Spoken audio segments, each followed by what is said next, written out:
Let me unfuck this issue surrounding the sentencing. People online are saying, I don't understand why everyone is mad. And keep your hands to yourself. It's simple. He needs life. How wasn't this murder? The primary issue here is not specifically his guilt or innocence. The issue is why this system keeps finding nuance when sentencing some people and using a sledgehammer when sentencing others. Karmelo was 17 years old when this happened. He was convicted and sentenced to 35 years. But Case and Allison was another Texas teenager in another fatal school stabbing. And he was also charged with murder, but he got convicted of criminally negligent homicide and got 10 years. And Jesus San Miguel, another Texas teenager, another fatal stabbing, he was found guilty of criminally negligent homicide, but he got 10 years of probation and 30 days in jail. So it's not just did Karmelo stab someone. The question is, why does one teenager get treated like a murderer, another like a tragic accident, and another gets sent home on probation? And before somebody performs their little, why does everything have to be about race routine, the U.S. Sentencing Commission found that black males receive longer sentences than white males. So this is not imagination or race baiting or people just being dramatic.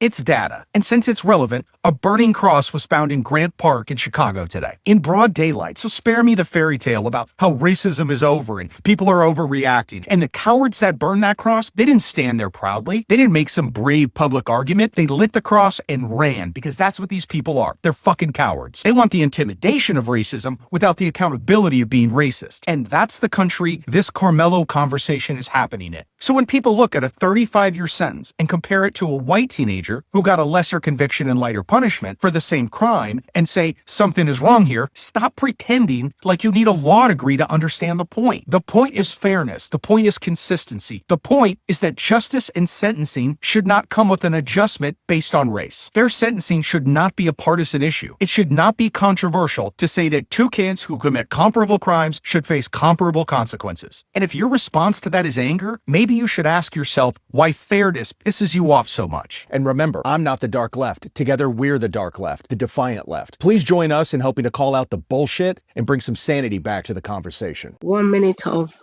patience, 1 minute of a pause can save someone from a lot of trouble. Welcome back. How are you guys doing? Thank you to all my return subscribers. I really appreciate your work.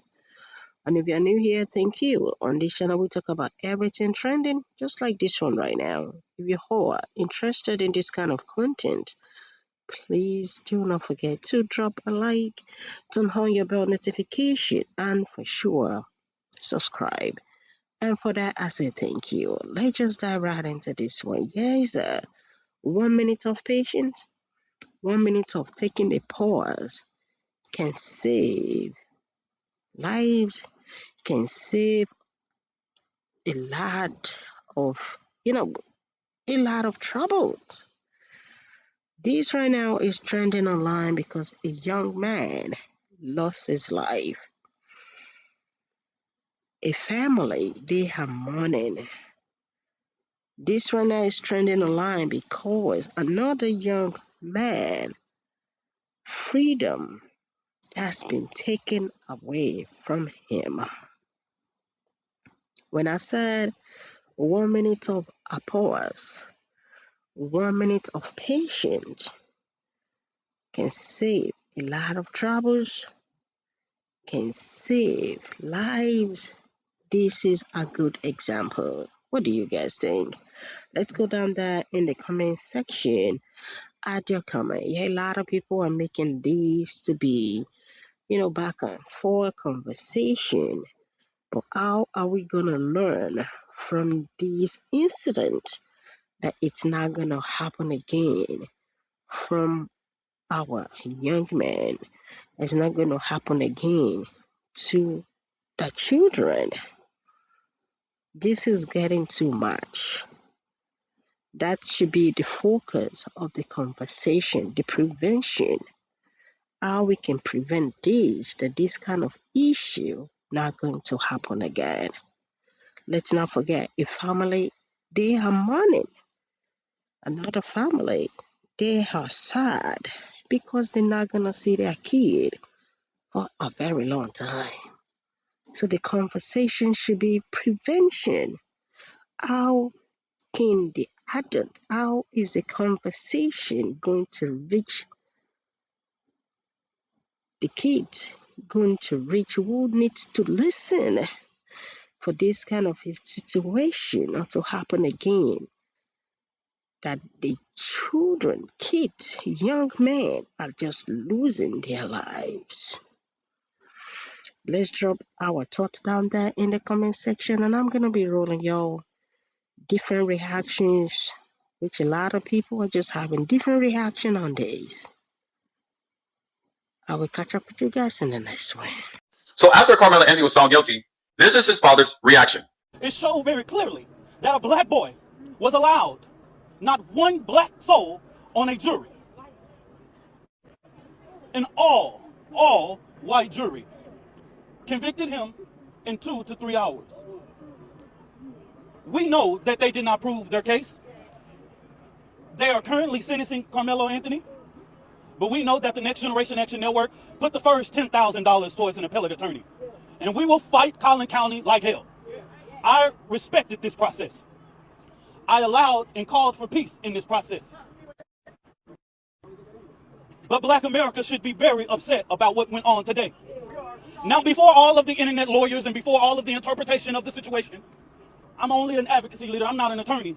I can only help families be able to navigate these processes when they find themselves in this type of situation. I can only allow lawyers to be what they are, lawyers. I can't instruct them. I can't stop them from doing anything. I have to respect the process just like anybody else. But what we saw today was flawed, unjust, and I ask that the community continue to pray for the Anthony family. I do not speak for them, but I know that the Next Generation Action Network will be here as support. My heart hurts right now because an ignorance of the law was done here today. Clear. We posted the jury instructions. And right now, what we are seeing is a travesty.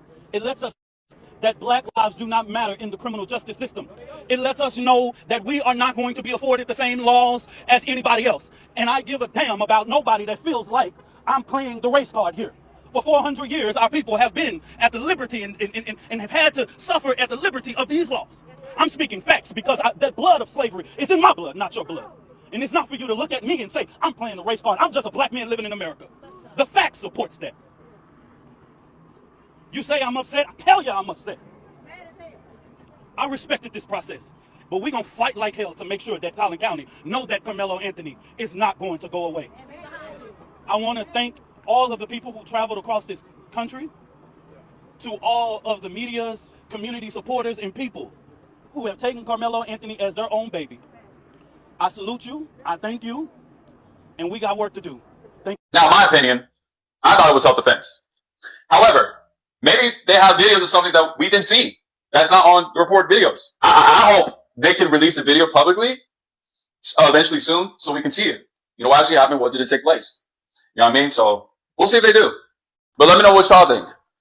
I need somebody to explain to me why black people have to wait on justice to run its course when we get murdered by Caucasians. But when one of us is but when a Caucasian is unalived by one of us, it's okay for y'all to threaten us. It's okay for y'all to send death threats, racist language, racist mail, smear campaign, slander, disrespect of every kind. Why is it okay for y'all to mistreat black people before justice has run its course in the courtroom? It's okay for y'all to do it, to mistreat us before we have had our day in court. But when y'all unalive one of us, we're supposed to wait until the court makes a decision. I know what this is about.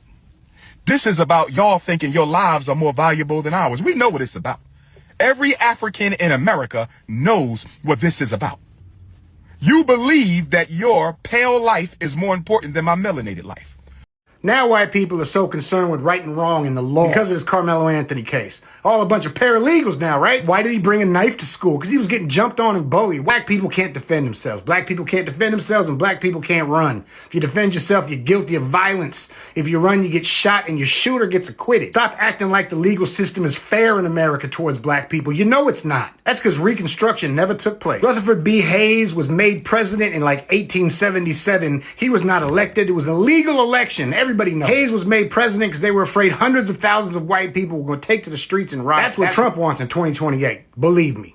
Reconstruction was halted All federal help in southern states was pulled. And what happened? Black people were left to defend themselves against an army, the Confederate Army. It's been since, and you know it. Is Karmelo Anthony guilty of a crime? Maybe. Maybe manslaughter, maybe negligent homicide, maybe a crime of passion. I would think self-defense. Maybe he went too far with it. I do know he's not guilty of murder. A child does not deserve a life sentence.